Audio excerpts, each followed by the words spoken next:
Louvado seja o nome do nosso Senhor e Salvador, Jesus Cristo. Estamos iniciando mais um programa Opção para a Vida, nesta manhã de terça-feira, hoje 28 de novembro.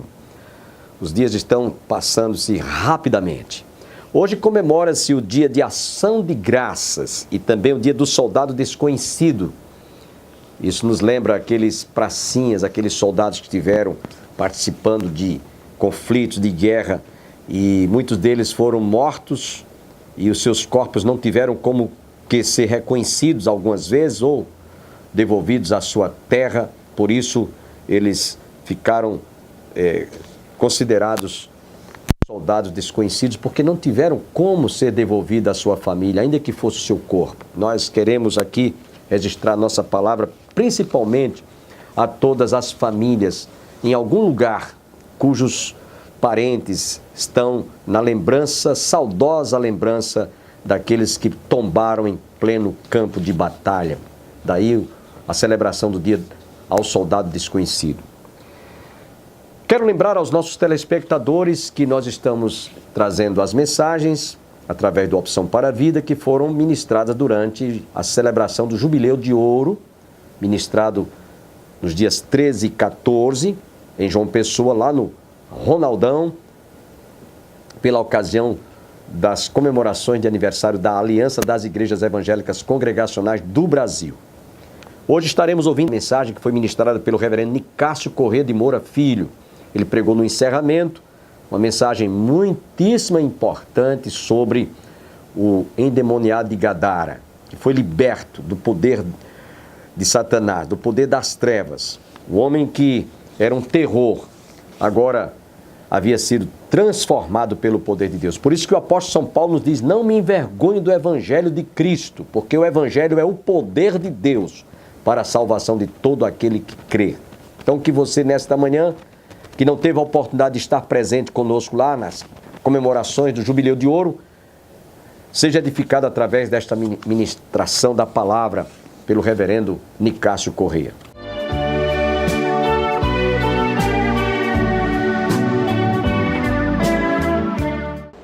Cumprimento a todos e a todas no nome que é sobre todo nome, o nome de Jesus Cristo de Nazaré. Será que a gente pode dar um amém mais expressivo? Amém? Aleluia! Não a nós, Senhor, não a nós, mas ao teu nome seja dada toda a glória, toda a honra, todo louvor e toda a exaltação. Meu coração está extremamente feliz pelo privilégio que Deus me outorga de poder viver esse momento ímpar, esse momento inusitado, quando a Aliança das Igrejas Evangélicas Congregacionais do Brasil celebra os seus 50 anos de existência. E a minha alegria é dupla, porque há 25 anos atrás nós estávamos reunidos no templo da primeira igreja congregacional na cidade de Campina Grande, e ali a aliança, com muito regozijo, com muita alegria, celebrava os seus 25 anos, bodas ou jubileu de prata. Eu estava presente ali, me recordo como se fosse hoje, e naquela ocasião Deus me dava o privilégio de ser o preletor,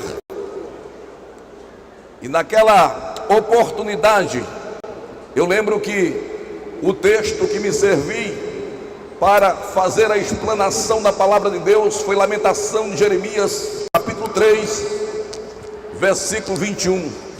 Quero trazer à memória o que me pode dar esperança. E eu me alegro porque, dentre aqueles que estavam presentes e já não estão entre nós, ainda podemos ter um remanescente, o reverendo Jonatas Ferreira Catão, que hoje celebra seus 97 anos de vida, a quem nós parabenizamos. E eu queria, nesta ocasião, dizer a todos que teu reverendo Jonatas Ferreira Catão, dentro desse contexto de celebração de 50 anos de Jubileu de Ouro, é algo que me dá muito prazer. Eu acredito que os pastores mais antigos da denominação têm o reverendo Catão na sua pessoa uma inspiração, um exemplo de fidelidade, um exemplo de compromisso com Deus. E nesta noite eu quero bendizer o nome do Senhor, porque daquela geração antiga, da primeira geração que viu esta aliança surgir, nós ainda temos uma referência, um homem de Deus para a glória de Deus. Aleluia! A Deus seja a glória, a Deus seja a honra, a Deus seja o louvor, a Deus seja a exaltação. E quem está parabenizando, a gente glorifica a Deus. Será que você pode aplaudir o Senhor pela vida do reverendo Jonas Ferreira Catão? Glória a Deus. Quando aquele culto findou, eu disse à minha esposa: será que nós vamos ter o privilégio de vermos esta aliança congregacional celebrar seus 50 anos? E Deus, por sua graça e misericórdia, nos deu este privilégio. E ali eu posso olhar para o lado esquerdo e ver minha linda esposa ali me acompanhando e vivendo este momento ímpar na história desta denominação. Eu gostaria de pedir aos meus irmãos que trouxeram as pessoas que não são evangélicas, por favor, deem a estas pessoas a oportunidade de ouvir o Evangelho, e que você estivesse intercedendo por cada uma delas, e não permitisse absolutamente que nada nem ninguém viesse atrapalhar este momento da palavra de Deus. Eu queria que você estivesse em oração, e você sabe que esta celebração tem como propósito a glória de Deus. Tudo converge para a glória de Deus. Os que cantaram, cantaram para a glória de Deus. Todos quantos até o presente momento se apresentaram neste palco, tenham como propósito, em tudo que fizeram, em tudo que disseram, em tudo que realizaram, a glória de Deus. E eu quero dizer a você que tem esta pessoa que não é evangélica e que está do seu lado, por favor, lembre-se, Deus deu a você a oportunidade de trazer esta pessoa, não apenas para ouvir o Evangelho, mas comprometer-se com a mensagem do Evangelho. Mas para isso é preciso que você esteja em oração. Por favor, ninguém converse. Este é um momento extremamente sério. Não saia do seu lugar, não venha se distrair com nada nem com ninguém. Deus está presente neste lugar. Este lugar foi transformado no santuário, e desde ontem o Espírito de Deus satura este ambiente com a sua glória, e é preciso que cada um chame para si essa responsabilidade. Coral, esteja em oração. Meus irmãos, minhas irmãs, estejam em oração. Eu queria que você se colocasse de pé nesse instante e abrisse a sua Bíblia do Evangelho conforme escreveu o evangelista São Marcos, no capítulo 5.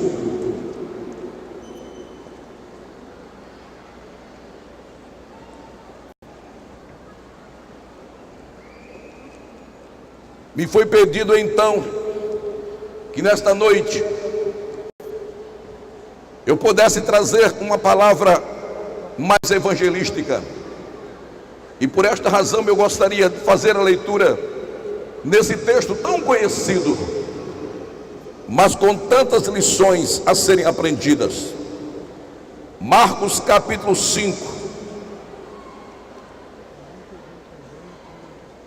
a partir do versículo 1.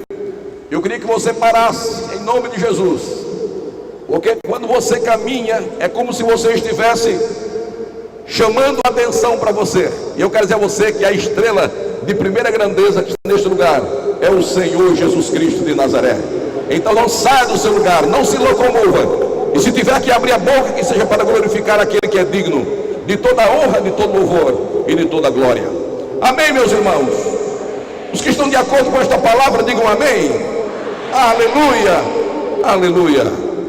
Entre mentes, chegaram a outra margem do mar, a terra dos Gerazenos, e ao desembarcar, logo veio dos sepulcros ao seu encontro um homem possesso de espírito imundo, o qual vivia nos sepulcros, e nem mesmo com cadeias alguém podia prendê-lo, porque tendo sido muitas vezes preso com grilhões e cadeias, as cadeias foram quebradas por ele e os grilhões despedaçados, e ninguém podia então subjugá-lo. Andava sempre de dia e de noite, clamando por entre os sepulcros e pelos montes, ferindo-se com pedras. E quando de longe viu Jesus, correu e o adorou, exclamando com alta voz: que tenho eu contigo, Jesus, Filho do Deus Altíssimo? Conjuro-te por Deus, que não me atormentes. Porque Jesus lhe dissera: espírito imundo, sai desse homem. E perguntou-lhe: qual é o teu nome? E respondeu ele: Legião é o meu nome, porque somos muitos. E rogou-lhe encarecidamente que não os mandasse para fora do país. Ora, pastava ali pelo monte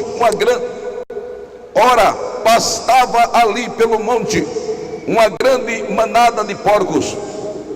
E os espíritos imundos rogaram a Jesus, dizendo: manda-nos para os porcos, para que entremos neles. E Jesus o permitiu. Então, saindo os espíritos imundos, entraram nos porcos, e a manada, que era cerca de 2.000, precipitou-se de espinhadeiro abaixo, para dentro do mar, onde se afogaram. E os porqueiros fugiram e o anunciaram na cidade e pelos campos. Então saiu o povo para ver o que sucedera. E indo ter com Jesus, viram o endemoniado, o que tivera a legião, assentado, vestido em perfeito juízo, e temeram. E os que haviam presenciado os fatos contaram-lhes o que acontecera ao endemoniado e acerca dos porcos.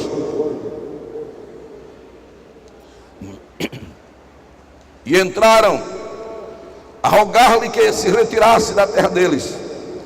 E ao entrar Jesus no barco, suplicava-lhe o que fora endemoniado, que o deixasse estar com ele. Jesus, porém, não lhe permitiu, mas ordenou-lhe: vai para a tua casa, para os teus, e anuncia-lhes tudo o que o Senhor te fez, e como teve compaixão de ti. Então ele foi e começou a proclamar em Decápolis tudo o que Jesus lhe fizera, e todos se admiravam. Podem sentar. Meus irmãos,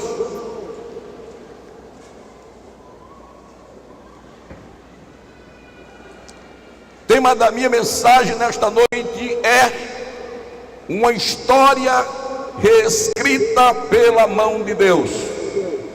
Vamos ver juntos? Uma história reescrita pela mão de Deus. Você decorou? Uma história reescrita pela mão de Deus.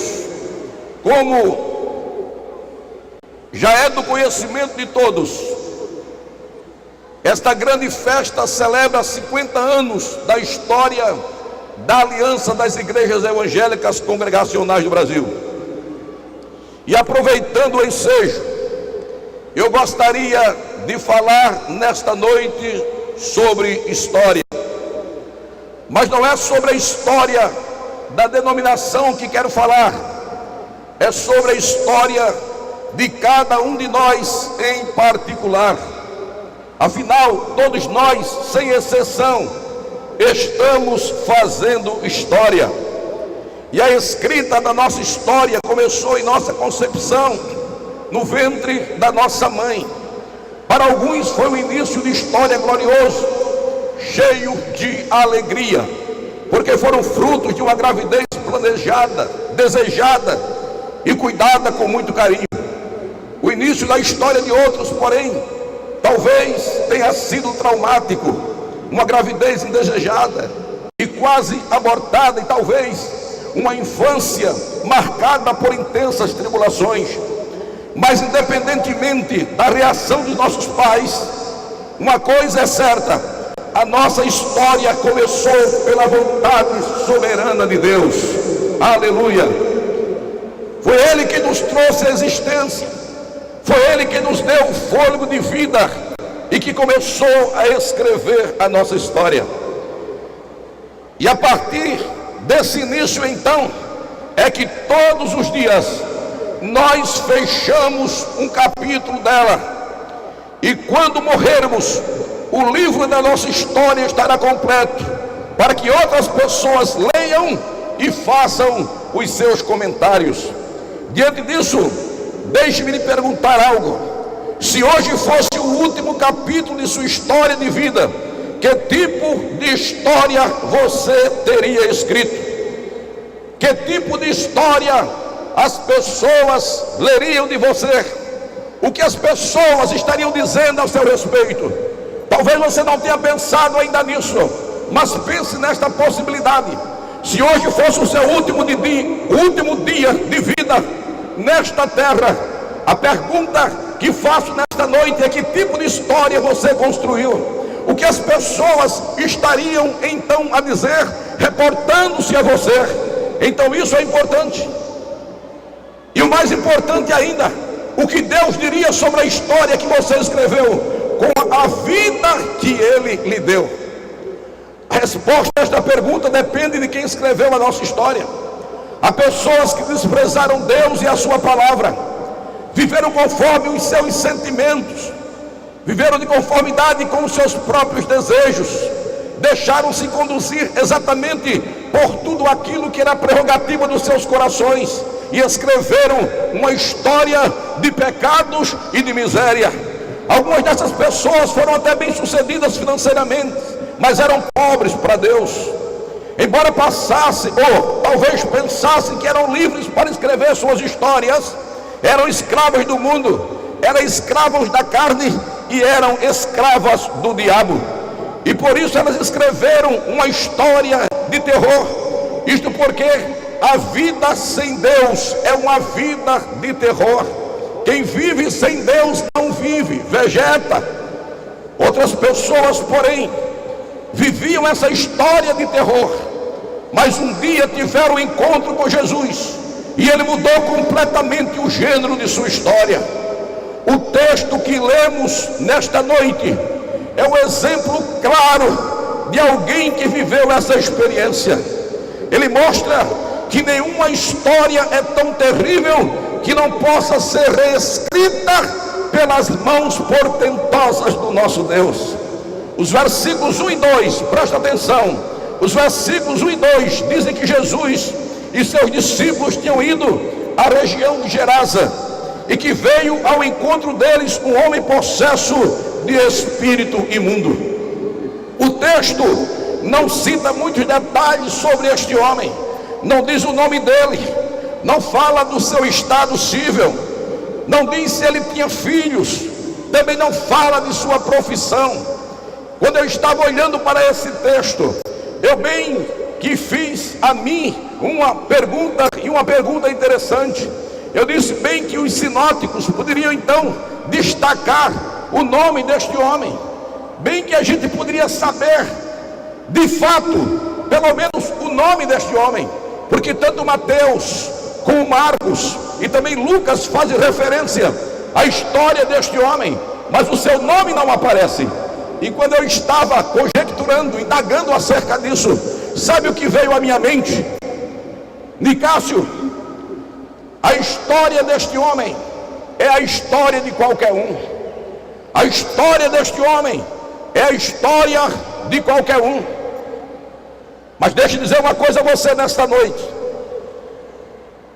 Se a Bíblia não diz o seu nome, se a Bíblia não fala do seu estado civil, se a Bíblia não se reporta à sua profissão, mas nós não podemos ignorar que de uma maneira muito clara, de uma maneira inconfundível, a Bíblia faz destaque da história deste homem em dois momentos.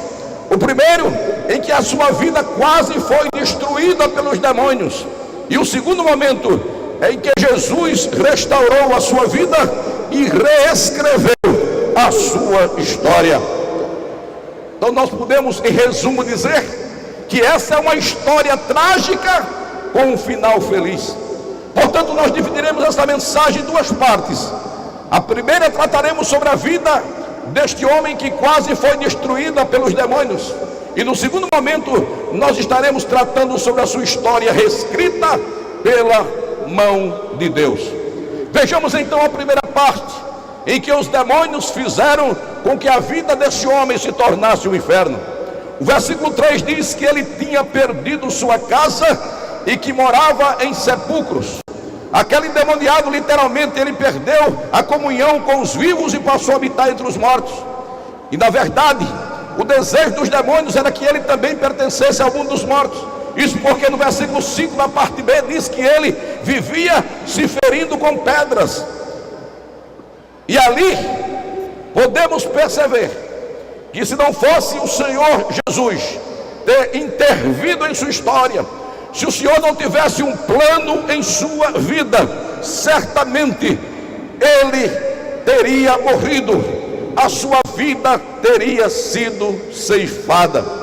Quando eu comecei a dar os meus primeiros passos na fé, eu não conto as vezes em que chorei, olhando para a vida deste homem, olhando para a história deste homem, e podendo analisar as perdas que esse homem teve, quando aqueles demônios passaram a ocupar a sua vida. Veja quantas perdas que são aqui perceptíveis, reais, sofridas por aquele homem, depois dessa inserção dos demônios na sua história de vida. A primeira referência que este homem perde é a sua referência de família. O Willie Hendrickson disse que a família é a mais sagrada das instituições. E é interessante como Satanás penetrou na vida daquele homem e tirou dele, extirpou dele, arrancou dele o seu referencial de família. Mateus diz que ele não tinha casa para morar e ele vivia então nos sepulcros. As catacumbas era exatamente a morada deste homem. E é interessante, meus amados, que ele não apenas perdeu o seu referencial de família, mas ele também perdeu a sua referência social. Ele não tinha mais família, mas também não tinha mais amigos. Ele não tinha mais ninguém com quem confabular. Ele não tinha mais ninguém para dividir suas alegrias e suas tristezas. Ele não tinha mais ninguém para compartilhar os seus planos, propósitos e ideais. Ele estava furtado, roubado de todos estes privilégios. Mas ele não apenas foi subtraído de sua família e também dos seus amigos, ele também perdeu a capacidade de se autossustentar. Ele não tinha mais recursos, ele não trabalhava mais, ele tornou-se uma pessoa inválida. E esta era a razão porque todas as vezes que eu olhava para esse texto eu me sensibilizava, porque como é que uma pessoa está bem estruturada, como é que uma pessoa está vivendo bem, tem saúde, tem família, tem amigos, vive dentro da normalidade da vida, desfruta de todos os privilégios que a vida dá, e de repente tudo conspira contra ele, e ele chega a esse estado deplorável, miserável de vida. Escute, escute, escute. Quando a gente olha para a história deste homem, a gente percebe exatamente que hoje não existem com muita frequência estas manifestações que nós podemos encontrar no texto que lemos, da forma como este homem estava, da maneira como ele viveu. Mas Satanás mudou a sua tática, e de uma forma muito sutil, ele hoje está agindo. Ele hoje também continua fazendo os mesmos estragos. Ele ainda continua arruinando a vida das pessoas. Ele é um ladrão de sonhos. Ele é alguém que entra exatamente no contexto das vidas para destruir. E eu quero dizer aos meus irmãos, aos crentes em Jesus Cristo, se existe uma coisa que a igreja precisa também trazer para o seu contexto, é aquilo que nós chamamos de uma visão clara do que é o reino de Deus, mas também do que é o reino das trevas. Se há uma coisa que a igreja precisa hoje, é de percepção espiritual. A igreja precisa entender que Satanás não saiu de cena. Ele ainda continua sendo o príncipe deste mundo. Ele ainda continua sendo o príncipe deste mundo. Ele ainda não saiu de cena. Ele vai sair, sim, porque em breve Jesus estará voltando. Maranata, aleluia. E quando ele voltar, então colocará Satanás no seu devido lugar. Mas enquanto isso, é preciso que a igreja tenha discernimento, que a igreja possa enxergar com os olhos de Jesus, a igreja possa enxergar com os olhos de Deus, que a igreja possa enxergar pelas lentes do Espírito Santo. E eu olho para esse texto e eu posso ver isso acontecendo ainda hoje na vida das pessoas e na vida das famílias. Me permita contar uma experiência que uma senhora dividiu comigo algum tempo atrás, e você então vai exatamente entender o que eu estou falando. Ela disse: meu pastor, eu sou uma pessoa convertida de pouco tempo, eu não sou da sua igreja, mas encontrando aqui, gostaria que o senhor me desse 5 minutos para que em resumo eu pudesse contar a história da minha vida. E sabe o que ela me disse? Ela disse: pastor Nicásio, o início do meu casamento foi de muitas dificuldades. Eu pobre, casei com um homem mais pobre do que eu. E aí o senhor sabe exatamente do que eu estou falando. Eu digo: sei, porque também já vivi uma experiência semelhante. Não como casado, mas ainda quando criança e quando adolescente. E ela disse: no princípio eram tantas dificuldades, meu pastor. Nós tínhamos uma geladeira, mas a geladeira da gente parecia mais um loteamento, só tinha luz e água. Muitas vezes faltavam-nos as coisas mais elementares. E aí começamos a trabalhar, e em pouco tempo nós construímos um patrimônio. E agora nós tínhamos carro, e agora nós tínhamos casa para morar, e agora nós tínhamos dinheiro, tínhamos uma conta gorda, éramos paparicados exatamente por gerentes de bancos, tratados então a pão de ló, vivíamos nababescamente, não tínhamos falta absolutamente de nada. E quando nós estávamos nesse auge, nossos filhos estudando na rede particular, quando estávamos vivendo o ápice do nosso casamento, do dia para a noite, uma mulher apareceu na vida do meu marido, uma mulher de programa. E em pouco tempo ele ficou enfeitiçado por aquela mulher, e essa mulher então começou a desfrutar dos privilégios que eu e meus filhos ainda não desfrutávamos. Este homem começou a viajar, e ele então ia para assistir Fórmula 1 no Brasil e fora do Brasil. Ele passou a beber os uísques mais caros, as bebidas mais sofisticadas, e ele então agora estava encantado por esta mulher, e foi perdendo absolutamente tudo. Os carros foram vendidos, a conta do banco foi encerrada, quebramos todos os nossos cartões de crédito.